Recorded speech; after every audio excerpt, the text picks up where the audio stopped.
Hello. Today I am interviewing a former flatmate and co-worker, at least she was a co-worker, she hasn't been for about 20 years. And this is actually the second time we have filmed this video. The first time we had a marvellous hour together and I discovered that the recording had no sound. So hopefully she will be able to do a good impression of what she did last time, and we will get to the bottom of Amy, an Australian national who has lived in the UK for the last 25 years or so and has an interesting story to tell. Hello. Hello. Sorry, I just realised that Facebook wasn't open on my computer, so my phone was calling, and I was like, "Oh no, I need to quickly sort." And that's why we edit. There you are. I've got the same. Yeah, sorry, you froze. It's just got poor connection for some reason on mine. I don't quite know why. Keep going and hope it's all right. Yeah. Okay. Well, welcome back for your second go. This is the last time, so if it doesn't work this time, I'm not doing it again. You're very gracious. Thank you very much. I have tested it this morning with Nick, and the screen recordings worked perfectly for him. And the reason it didn't for you the last time is that I had pressed one button incorrectly and set the whole thing off recording our faces and nothing else, apparently. Sometimes. We learn. So, yes. So, hopefully you either remember the answers to your questions or you're going to give me different answers. Yeah. So, we'll start by saying what a wonderful collection of books you've got behind you that are either your to-read pile or you have read pile. Mostly to read. That is a big to-read pile. Well, I actually I saw a quote from a scholar recently that said books are like medicine. You don't buy medicine so that you just have it all. You buy it in case you need it for a particular ailment. And so, like, he treats books like that. So I was like, oh, I like that. That'll be nice. So that sounds like a reason to go out and buy some, doesn't it? Basically, yes, more medicine. Right. Radio. So medicine, you've got plenty of medicine there, and that will keep you out of mischief for quite some time. Hopefully. So, would you explain to us how many siblings you've got and where they live? So I have three younger sisters. One of them lives in London, and the other two live in Australia. One in Melbourne and one in Ballarat. So, yes, split across the hemispheres. Very split, yes. And when we spoke last time, you said yourself and your London-based sister are both cat people, and yes. Your sisters who are in Australia both have children. Yes, yeah. So my sister who lives in London and I both have 5 cats. Don't ask me why. I don't know sometimes. We collect them. In fact, I think my husband would have more, and probably dogs as well if I let him. Oh, wow. No. No, we're not being those people. We're already the crazy cat people. We're not turning into an animal shelter. So yes, my sister in London also has 5 cats. But the difference is that ours are all basically moggies from like various random places, RSPCA and various things.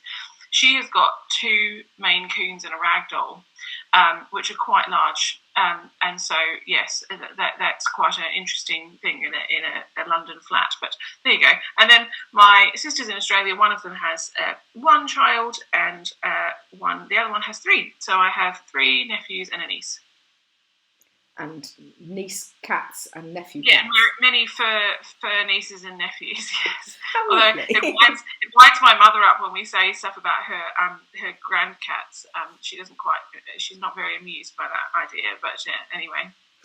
Before I was married, I had a cat, and to make it look as though I wasn't living on my own for sort of security purposes, Zach's name always got mentioned on the answer machine message. And my mum, in her infinite silliness, used to ring and leave messages for the cat. Nice. Yes, we haven't got to that point yet, but yeah. Although we do have presents from the cats. generally at Christmas. So yes. They are fur babies. Yes. So you mentioned your husband. How long have you been married? Oh, this year Slightly longer than me. 23 years. Wow.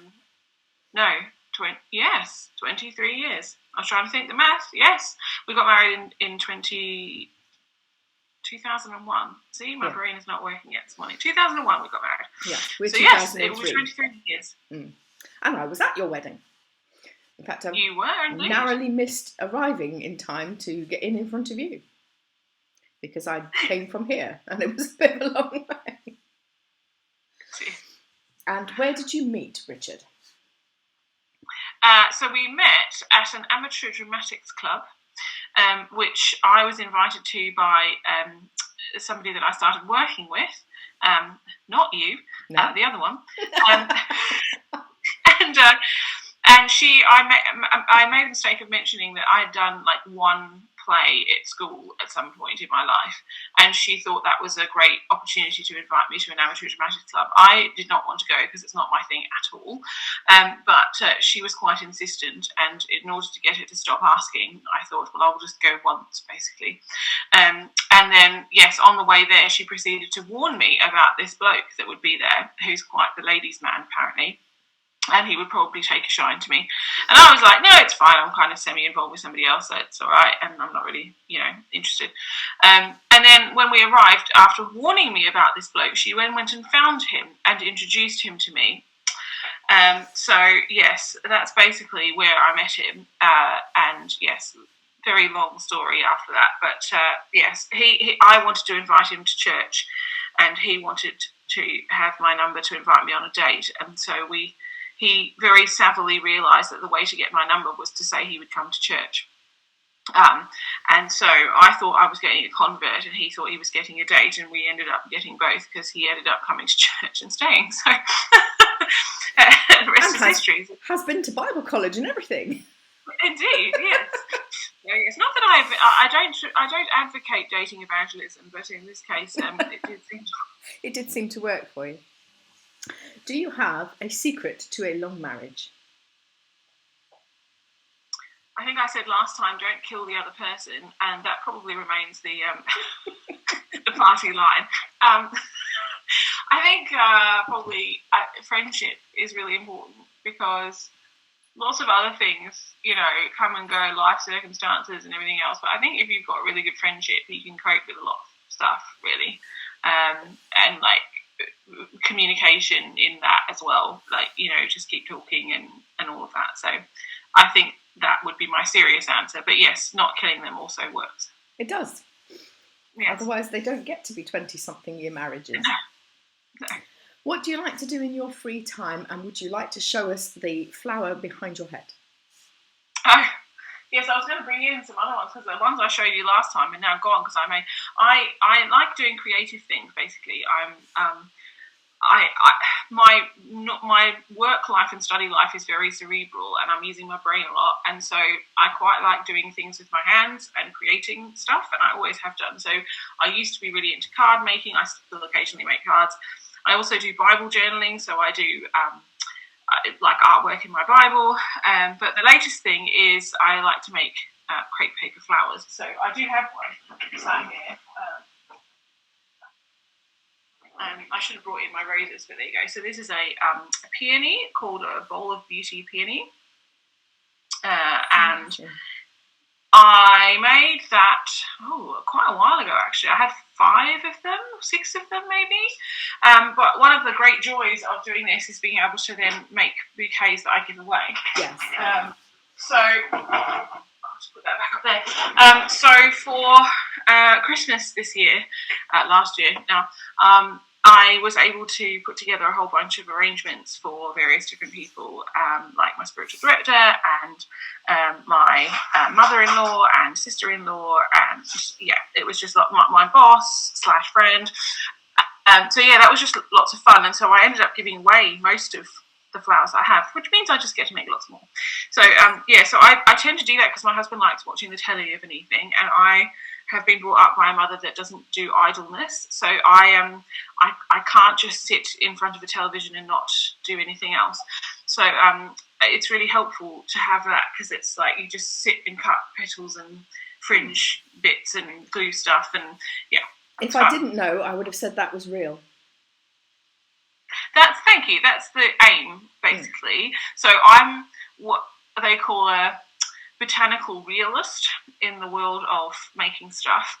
So some people like making abstract, like, you know, blue flowers or huge great flowers and stuff like. But I want to reproduce as close as possible to the actual thing. That's what I really like doing. So that's always, when people say, "Oh, that looks real," that's like, yay. As a knitter, I understand what you mean about the telly. But my husband paints Warhammer figures, and he can't do that in front of the telly because you need like the world's most bright light, the kind that you could do torture with and stuff. And he says, "How can you just sit there and knit like that? It's not fair that you can do your hobby in front of the telly and I can't." So yes, I understand what you mean about watching TV. Yeah. Right, the time has come, the walrus said, to find out what you're doing. How did you end up here? Because you are quite clearly from somewhere else when you speak. Well, sometimes I hope that I'm not quite clearly, because it's been quite a long time since I was studying that elsewhere. But yes, I still have an Australian accent, and I'm reminded it's quite fascinating. When we lived in Bristol, it didn't get commented on anywhere near as much as since we've moved to Lancashire. And so I often have people say, "Oh, you're not from around here," and I'm like, "Yes, I am. I live in Accrington. Stop it."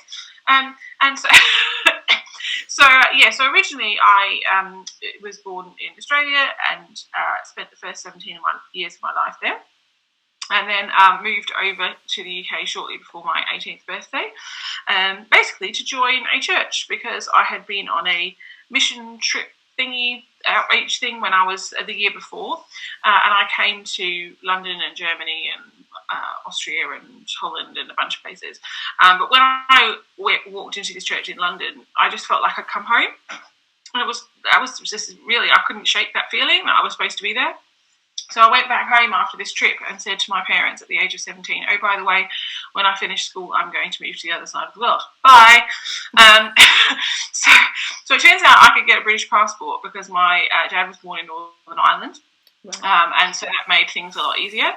So yeah, I moved over here. I auditioned to get into the London College of Music by tape, which is giving away my age slightly, and got in and ended up going there and doing 1 year and hating it, and then switching to a different university which had more of a focus on teaching, which is much more my thing rather than performing, and so which has borne itself out in my career.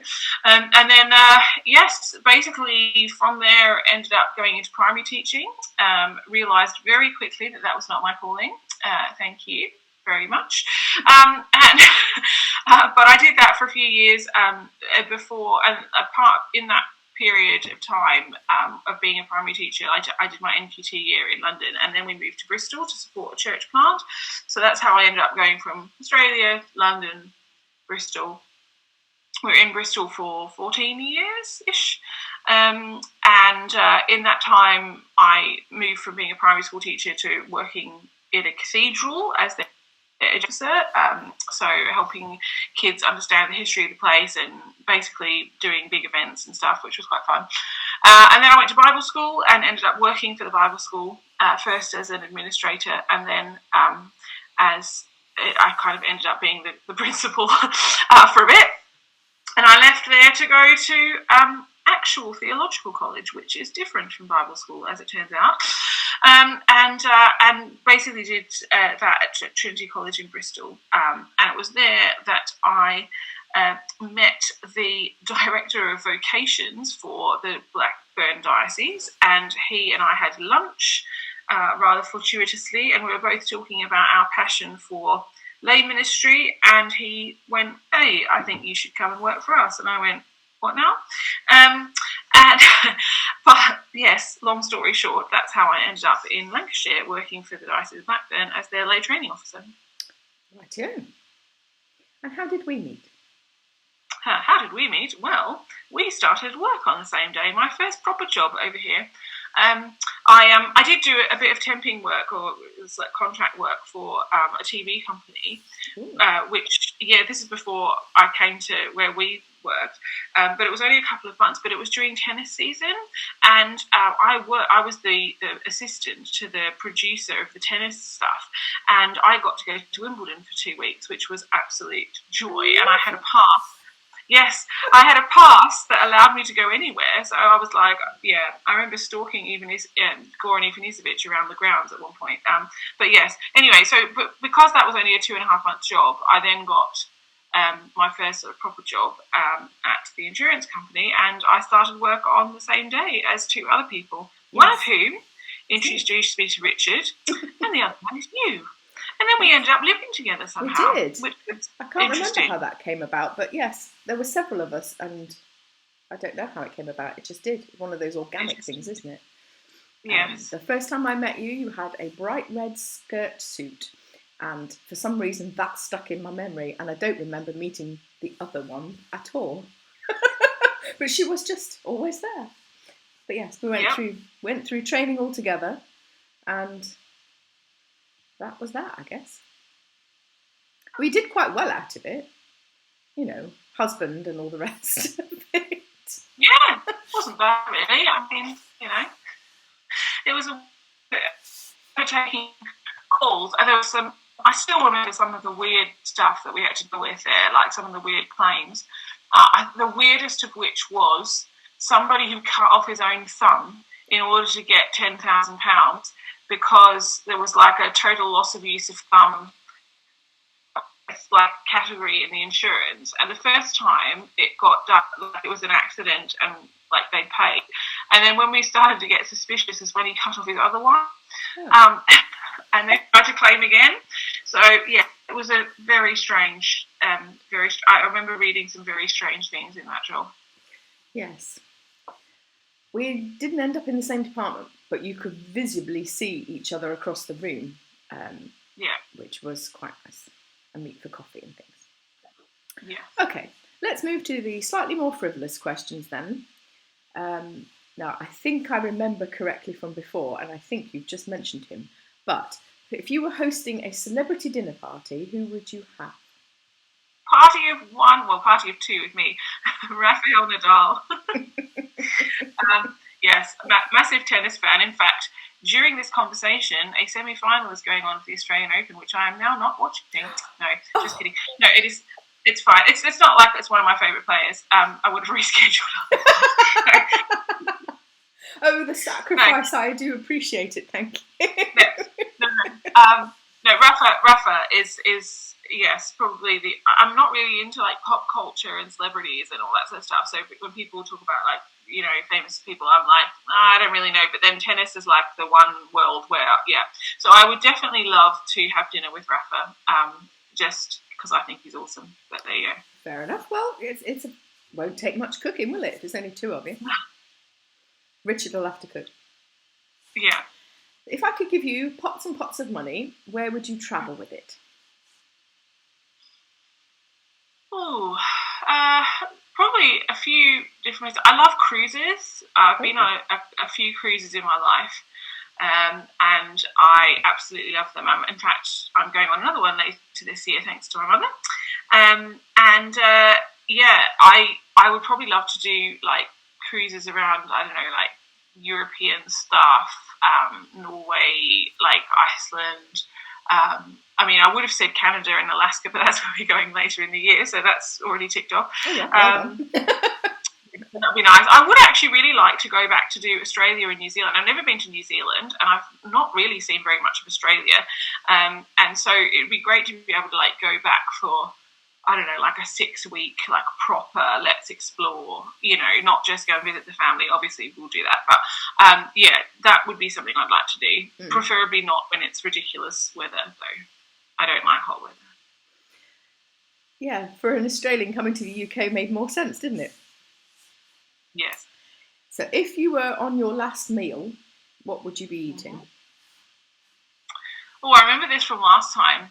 And I think I ended with peppermint crisp pavlova. You did explain that. Because, yes, There's several like savoury meals that I could say like that I really like, but in terms of like final flavour, definitely peppermint crisp pavlova. It's an Australian specialty, and it is not rivaled elsewhere. And unfortunately, you can't get anything like peppermint crisp over here, so you have to buy them from Australia or shops that sell Australian goodies. Although they are available in South Africa, so yeah, I think you can get them in South Africa. I wonder if the South African shop next to our old flat is still going. It did. Is it still there? Do yes. You know?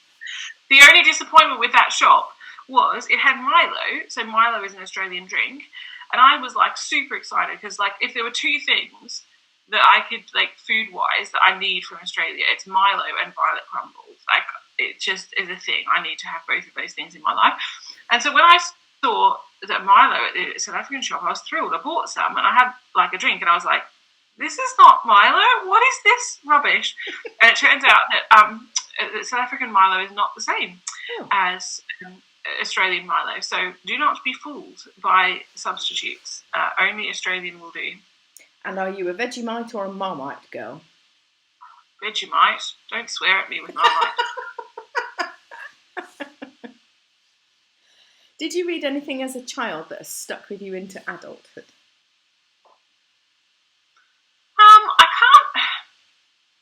I don't know whether like reading a specific book. I was going to say Anne of Green Gables, but I think it was because I watched it. I don't even know how much I read of it, but we watched it a lot because we didn't have a television, and so we would hire one during the summer holidays and then go around to this friend from church who had like this massive video library, and we would like borrow stuff for the summer, and we'd always get Anne of Green Gables and watch that. So, but again, I don't think that was a book. I think what I remember in terms of reading from my childhood is that I read a lot.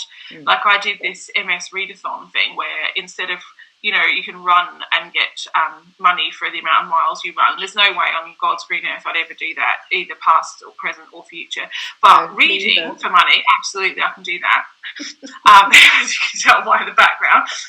So yes, even as a child, I did that, and I raised quite a lot of money actually for the MS Readathon. I got invited a couple of years to go to their like end of the thing, like big event award ceremony thing. So I just remember reading a lot, but I'm not sure that anything in particular like really stuck with me. Right, yeah. What job would you have been terrible at? Waitressing. Yes, without a doubt. I have a habit of either knocking over or dropping things, as evidenced by when I first met our bishop. In seeking to see whether this was the right place for me, I had to come and have lunch with the bishop, which I'd never met a bishop before, and he is absolutely lovely, and I love him to bits. But it was quite the introduction for him, bless him, because halfway through the meal, I managed to knock over my full glass of appetizer onto my lap, which then went all over the floor and my backpack, and I had the bishop running up and down stairs trying to find towels to clean up my mess, and then.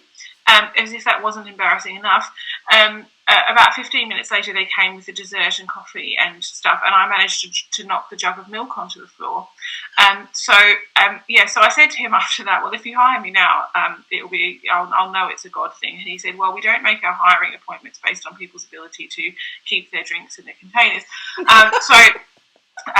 Yes, but it now has become a point of banter between us. So if I have a meeting with him, he'll offer me a cup of tea and then say, would you like me to put that directly on the floor? Or so that's when you know you've got a really good working environment. It's banter. So so I definitely know I would not make a very good waitress.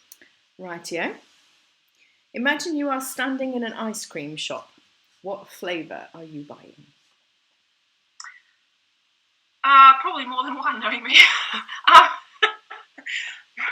Normally something fruity, so I like banana, orange, lemon, apple, like anything in that sort of genre really. I quite like if there's orange to get like an orange and a chocolate, or like a lemon and a raspberry or something, but normally it's something fruity. Righto. If you now wrote your memoir, what would it be called? I can't even remember what I said to this last time. No, I don't either. Probably I won't be silent. It was something to do with speaking, yes, and yes, and the Aladdin song. Yeah, so I was talking about the Aladdin song because I absolutely love that song. It's called Speechless, but that's like not me. So it might be like Speechless crossed out or something. I don't know. Like something. If you could time travel, where would you go? Oh, I'm going to be like super nerdy now and say the first century because I'm a biblical scholar and I read so much speculation about what might have been like, and trying to reconstruct the life of Jesus. And part of me is just like, you know what, I just want to go back and find out for myself. So yeah, I think that's probably where I'd go. So I could actually meet and see Jesus' life and how he ministered and all of that sort of stuff. So that would probably be my nerdy answer. Righto. How do you balance a biblical scholar and a life of faith? Mm-hmm. Does it all go nicely together, or is it one of those weird jigsaws that's got 8 parts missing, or they're all a funny shape? Such a good question. You didn't ask me that one. I didn't. I've just thought of it. It's a really good question. For me, the hardest period of time was when I first started theological college, because I came from a background, a Pentecostal background, that very much devalued any kind of proper theological study. It was just read the Bible and pray and you'll be fine, and come to church a lot. And so the way I was taught the Bible was very literalistic, very simplistic. And when I came to Bible school, when I came to theological college, I came straight into level 6, which is the final year of degree, because I was doing a grad dip and then an MA. And I remember sitting in the Genesis class going, "What? No." And basically that first probably year or 2, year and a half, 2 years of theological college was deconstructing so much of what I had been taught. And I remember vividly sitting in the Revelation class. I literally do Genesis and Revelation in the 1 year, so total bookends. But I had been taught in Bible school this whole convoluted, complicated system of eschatology, what happens when Jesus comes back and all this stuff. And it was we had to memorize the diagram and memorize the fancy words, and it was all this stuff. And I remember it was 27 lectures, each of which was 45 minutes long, right? That's how long our eschatology course was at Bible school. And I went to Revelation, and I remember sitting there, and the guy, the tutor, who's now my PhD supervisor, funnily enough, he dismantled that system of eschatology in half an hour at the beginning of that class. And I went, right then. So it has, I think, for me, the 3 years I was at Trinity was a process of deconstruction, but then reconstruction. And so I think they need to go hand in hand. There's a real problem in a lot of places today where it's just deconstruction, it's just tearing apart stuff, and then there's no reconstruction that happens after that. And I'm a firm believer that we need to have both. I don't think we should shy away from deconstructing, because if we're deconstructing the right things, obviously, if we're deconstructing truth, then that's a bit of a problem. But there's so much that has been taught and believed that is just actually wrong, and garbage and harmful and all that sort of stuff. So I think there does need to be some of that going on. But I think what's held me is I've always done theology in an environment of faith. So when I went to Trinity, it was an Anglican training college, and so we had a quiet hour every week and we had pastoral group and we had chapel. And so whilst you were wrestling with all these really difficult questions and wondering, what the heck do I believe now? Because that thing that I thought is garbage, all that, but we were held in a pastoral environment of faith. And I think because I'm doing my PhD through Trinity, so through a Christian college, my PhD supervisor is a Christian, and the environment that I study in is Christian, and so I'm surrounded by people who are of faith, and so being able to have examples, I think, is really key as well. Examples of people who are faithful biblical scholars, but who are also faithful Christians, has helped me. So it is difficult, and there are points where you have to just say, you know what, I know that person said that, but I don't believe that because of my faith conviction. And so it's kind of wrestling with that and realising, I think, as well, that so much of what is written is opinion. It's speculation, and all scholarship comes from a biography. And so it's not like there's just something out there called raw truth that somebody's discovered and put out there in a book, right? It's always mediated through a person, and therefore through their own thoughts, experiences, life history, all that sort of stuff. Yeah. So when you realise that, it's helpful, because it then helps you to understand where some people might be coming from, what they've been formed by, also understands how you've been formed. So I think having that wider picture has been very helpful for me. I took sociology at A-level and found myself very mentally confused for at least a year on things like a woman's place and religion is a crutch, and all those kind of things, that because it was in a secular environment, I guess that is the difference, isn't it? You've got people in a Christian college that are supporting you on purpose, whereas obviously the religion and ethics section of a sociology A-level is actually entirely secular. Yeah. Well, I remember, I think a pivotal moment for me was I was in my second year, and I was having this massive crisis because of something that the doctrine lecturer said. And I was like, okay, you cannot go there. You're not allowed to take that bit. There's been so many other bits that I've had to rethink and everything. I had a really good relationship with him. So I phoned him up and I was like, I need to see you. And he was like, sure, come up to my study. So I went in and I barged in a very sort of way. I was like, that's not okay. Don't do that. And he just smiled in his sort of way. And then he said, just remember, he said, we're not called, when we don't follow a system. We don't follow a system of right answers. We follow a living rabbi. And our job is to recognize where he's leading us and moving us and follow him. That's what we're doing. And I think that conversation will stay with me forever. That thing of, actually, we don't put our faith in a system. We've put our faith in a living rabbi was so important for me. And I come back to that and remind myself about that. So, yeah. Yeah, I like that. That's given me tingles, that has. What motivates you, and what is your biggest achievement? What motivates me is, I think, the call of God, being faithful to what I think God's called me to do. I think also, as part of that, is the health of the church.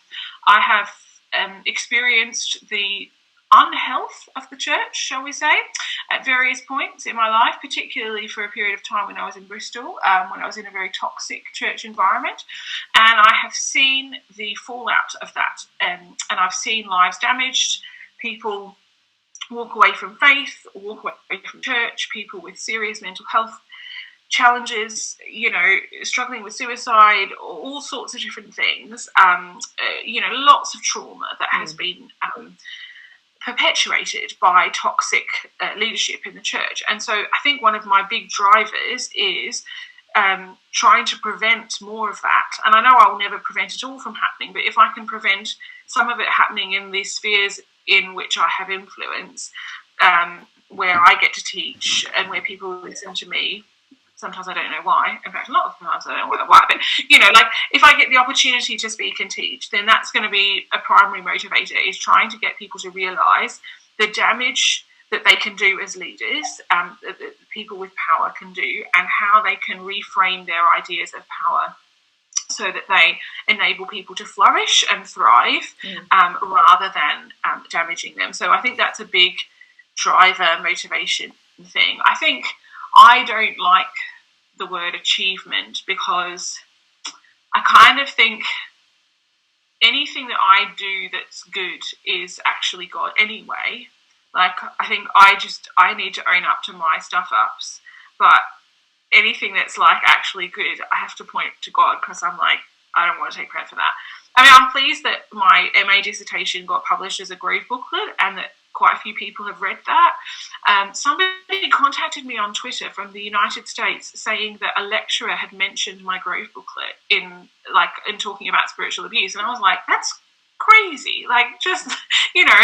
And somebody in Australia said to me that they'd used it to preach from. I'm like, that's insane. Like, just what is happening? So part of me is like, I mean, I'm very grateful for that opportunity, and like, I know it's only little, like a Grieve book is only little, it's not like a proper book, but the fact that people have picked that up, maybe because it is cheaper than a Starbucks coffee, and have used it to help them understand what spiritual abuse is, understood, you know, God's view of that, understood the Bible a little bit more. That's something that I'm super happy about. And I think, like, if you talk about things that I look back on my life and I think, not achievement, but things that I'm very grateful for, is the fact that I am still a Christian after going through some pretty rough things, really, in terms of abuse and, you know, just rubbish church environments, and, you know, just there's a lot of people who have walked away, and so I'm grateful for the grace of God, like, keeping me in the faith, even though I've changed a lot in terms of what I think and believe, but I still want to follow God. So yeah, so I think that's pretty cool. Yeah, that is impressive. What would you like as a superpower? Today I am giving away superpowers. What would you ask for? Probably invisibility, because I am both an introvert and also nosy. So you want fly on the wall ability?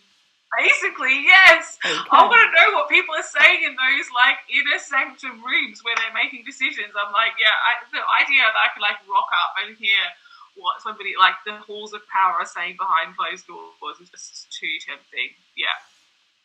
I like it. What is the weirdest thing you have ever eaten? Oh, I remember this from last time, and I remember what I landed on. Okay, so when we were kids, I remember living, well, it must have been when I was about 11 or 12, we were living in this, like, store, like, we had a post office thing, and we were living in the house. It was like a sort of farm-ish thing in Australia. And I remember being in, like, we had a microwave and making, like, white bread with peanut butter, and then that, like, cheese that you have in, like, plastic, you know, like, you unwrap a plastic slice of cheese, which is not actually really cheese. I don't know what it is, but plastic, probably. And we used, probably, but we used to put a slice of that cheese on peanut butter on white bread and then microwave it. I mean, that's just horrific. I don't even know, like, what we were thinking, but we used to do it quite a lot, like, as a snack. I'm like, that's just bizarre. So yeah, I think that might be up there.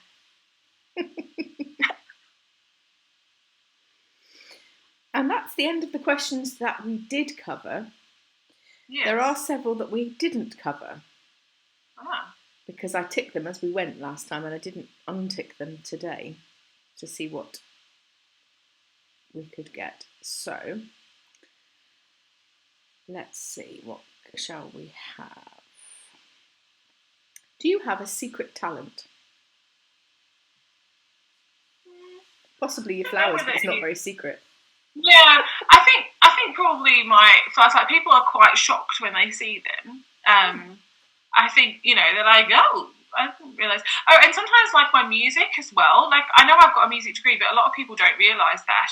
And so, like, when I rock up, and it was funny, I was teaching a session of our ALM core module recently, and it was the first time we'd done this particular session in person. Normally, at the end of the session, I play a YouTube clip of Keith Green singing Holy, Holy, Holy, because it was on Praising God, the session. Anyway, we're doing it in person, and there just happened to be a piano there. So I was like, oh, we don't need Keith Green, I can just jump on the piano and lead it and stuff. And people were like, whoa, oh, okay, like, I didn't realise you could do that. Like, that was actually pretty good. I'm like, yeah, I do have a music degree. Like, like, I know how to play the piano and sing. Like, that's kind of what I do. So I think it depends on the environment that people are, you know, don't know me, and then I suddenly do stuff, and they're like, oh, okay. So yeah, I would say I keep some of my talents, like, hidden, and then in certain environments, and then just every now and again I cut them out, and they're like, oh, okay, yeah. And where do you go for fresh inspiration? Flowers. I really love. I'm very inspired by flowers, and so if it's summer or spring or autumn when we actually have proper flowers, I will go outside and hopefully in my new garden, which I started last year, have a look at what's out there, or we've got a park across the road, go for a walk in there, or go to RHS Bridgewater or Harrogate, Harley Carr. So yeah, anything that involves flowers. But I also have a lot of flower books as well. So when I can't see real flowers, I then go and sort of just look through my books. So that I think brings inspiration. And I think also actually talking with people, like on one-to-one conversations. And I love going out for coffee with friends and stuff. And so those kind of conversations, I think, really give me life and inspiration and stuff. So yeah. Lovely. Well, thank you very much for agreeing to do a second round. And I promise you it's the last one. Well, if I haven't done it now, it'll have to just cope. I'll make the answers up. You just dub it. Yeah, dub it with, this is what she did say. So yes, thank you very much. Thank you for sharing. Do you have anything you want to wave book-wise around? I mean, I can wave my brave booklet if people want to. Oh, I'm Herdy, look, see. I have to show you my toys on my... So Herdy sits on my shelf next to my books on pastoral theology and leadership and stuff. Of course he does. Because of course my PhD is basically on the shepherd metaphor as a metaphor for leadership, and so Herdy, and when I teach on leadership, I often bring Herdy with me. So yes, but he was sitting next to my growth booklet. I think I have the distinction of having the most disturbing front cover of growth booklet ever produced, but it is a disturbing topic. It is towards a theological definition of spiritual abuse, and you can get a paper copy, and I think they actually do free shipping, or you can download a PDF if you so wish. But it's basically a look at Ezekiel 34 and asking the question, does the Bible have anything to say about spiritual abuse? And the answer is yes, but it takes me a little longer than that to tell you or not. So. Okay. Well, thank you very much for joining us.